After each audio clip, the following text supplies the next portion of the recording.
Reflecting on your years in real estate sales and high performance coaching more recently, what would you say are the traits and characteristics that set the high performance sales achievers apart from the rest?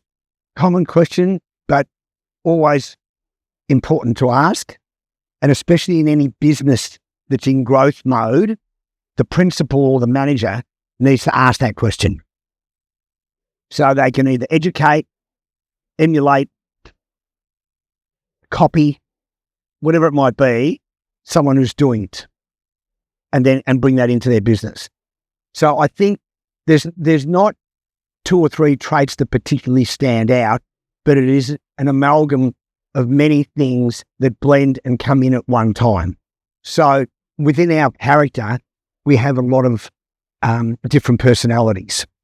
So what might happen is, Dr. Fred calls them, some personalities. And it could be that one of them is Mr. Catastrophizer. Something goes wrong and that part of you comes out and you, for 5 minutes, lose it. Whether you cry or scream or yell or rant, whatever it might be. Really, really, really good salespeople generally are hard to read when they're under pressure. That's the first thing. And it's not a common thought process of people that train salespeople or are mentors to salespeople. But they normally don't show the stress.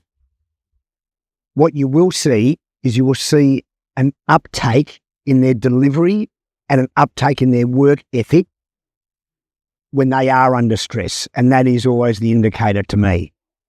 All right? So that doesn't mean they're not working hard 8 out of 10 generally, but if the market quietened off or the buyers quietened off or the amount of valuations coming in quietened off, those people, male and female, tend to lift their game in relation to gaining back that momentum that has dropped off. And they do that generally very quietly. Right? The other thing is that good salespeople are generally, and not everyone likes to be speaking like this, but they're articulate. They know the Queen's English well. They're well dressed, and that doesn't mean a suit and tie, but I mean beautifully groomed. And there's quite a few agents that are around, my youngest son included, Jacob, who even when he's doing opens on a public holiday or a Sunday, which we encourage a lot, he's beautifully attired, and he might be in a suit with an open neck shirt like you are. He might be in a suit with a t-shirt if it's a bit warmer, whatever. But that initial meet and greet, that interaction is bang on, right? And you'll never know that he might have had a bad run half an hour ago, so they tend to hide that stuff as well. The other thing is this is a rare trait in top salespeople, but in the very top salespeople, it is one of their best traits, and that is profiling. So that will be profiling a vendor, profiling a buyer, profiling a mentor, profiling a manager, whatever it might be. And say, for instance, you might have an Indian family that comes in that wants to buy. It's really good for you to know their culture. You want to know the difference between North and South India. You want to know why they're moving over. Is it for work or is it for family? You want to know whether the area they want to buy in is the area that other family members are in. All those sorts of things. That's profiling them. That way you can help them better, and it actually shortens the buying process, the listing process, and the acquisition of a deal, getting a deal done by profiling. So, and it's polite questioning and inquisitioning that you can do in that regard. And and the best salespeople still, in my opinion, have a lot of one-on-one interaction physically at the property with the client on a non-open inspection day. Yes. A day that is not publicly open. Because agents have got to the point where they are, well, you can't tarnish everybody with the same brush, but they generally, they're regimented to working 5.5 days a week. They don't do opens on Sunday. They don't open the office late on maybe shopping nights, all those sorts of things. And some real estate offices just aren't in the location for that to happen, but a lot of them are, where you get passing by traffic, or you might get someone just walking in asking for a brochure, or asking for a market appraisal or whatever. So I take that back to when I was first working at Barry Plant. The office never opened on a Sunday, ever. So what I did is in the first 18 months that I was at the Glen Waverley office, I opened the office on a Sunday, and the Presbyterian Church, the Uniting Church, the Methodist Church and the Catholic Church we were on track in that area. So therefore people had to pass our office to go to church if they were walking. So therefore, and it took me about 3 months to get my first valuation. Yes. Right? And then it just started the ball rolling. And then I wouldn't get one valuation on a Sunday, I'd get two. Two became three.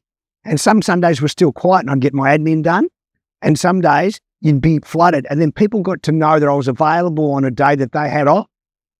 My valuations increased. My market appraisals increased. Were you one of the only ones at the time opening on Sunday? The only one. Yeah. So in that particular case, they're probably some of the things you need to think outside the square. The other thing is being very community and network orientated. Know who's who in the zoo at the football club, soccer club, netball club, Lions, Rotary, all that stuff. Super, super, super important. And if you've got a young family and you're in real estate, there has to be a bit of forgiveness by the family when you're at those things. So, my rule generally was that when I'd be part of those clubs or go to award functions and all that, I would go straight home after the thing was finished. I wouldn't linger around for drinks. I wouldn't do any of that. I would go back and I'd keep it purely clinically business. Yes. Always clinically business, but really polite and friendly. But straight after the event, I wouldn't hang around for the extra beer or whatever. I'd go home because I also need to spend time at home. So there's a balancing act that really good salespeople do. So I think there are probably 5 or 6 points that I would consider a priority. The next question that's flowing on from this is the opposite side of the coin, where you have real estate agents that aren't quite able to perform due to maybe market circumstances. There's also complaints at the moment that it's very difficult to get listings, low in stock. So during the downtimes, when things aren't going as well as they should be, what should an agent be doing in order to prepare themselves for when things get better? I don't like the tone of that question, but I get its content, right? Why don't you like the tone? Because the inference is that you're dictated to by the market. I don't believe that's the case, right? So, the market's generally in between your ears. So therefore, and there's a few things that you can do. So a few things that real estate agents don't like doing. And it makes it harder if they don't have a good command of English and they don't know the act very well, etc. And that is A, telephone canvassing, door knock canvassing, letterbox canvassing. I'm not a huge fan of any of those. I'm a huge fan of networking. So, but networking and prospecting do go together. And especially if you're new, you need to get out there. You need to meet the shopkeepers or the local traders. You need to be seen in the area that you're selling in all the time. Those sort of things are important. So like I said to you before, good salespeople will have a range of things that they do. But when they're getting quiet, they up the ante on it. So they might not do one item 2 hours a week. They might do it 4 hours a week. The next item that they do 4 hours a week, they might increase that to 8. So they do what they know works. Now, what also happens with that is when the market, and the market's changed now a little bit, and that's due to lack of supply, I believe. But when I first started Barry Plant, we would have 10 to 20 auctions a month, and we would pass every auction in, every one. We couldn't take a trick. Like, it was extremely bloody hard work. So we got very conditioned to that negativity. And I remember Barry saying once, I'll teach you to be a great auctioneer, but I need you to plan for it to pass in. Right. Right? If you do that and we do better, great. But let's plan for the worst outcome, and better outcome's great and makes us look even better.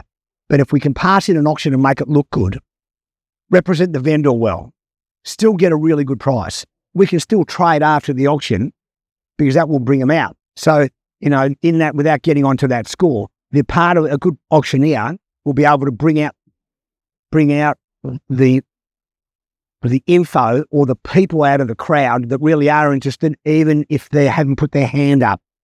He or she will get a feeling, or he might get a nod, or they get a glance and they look away. There's all those little things that an auctioneer will know, a good auctioneer will know.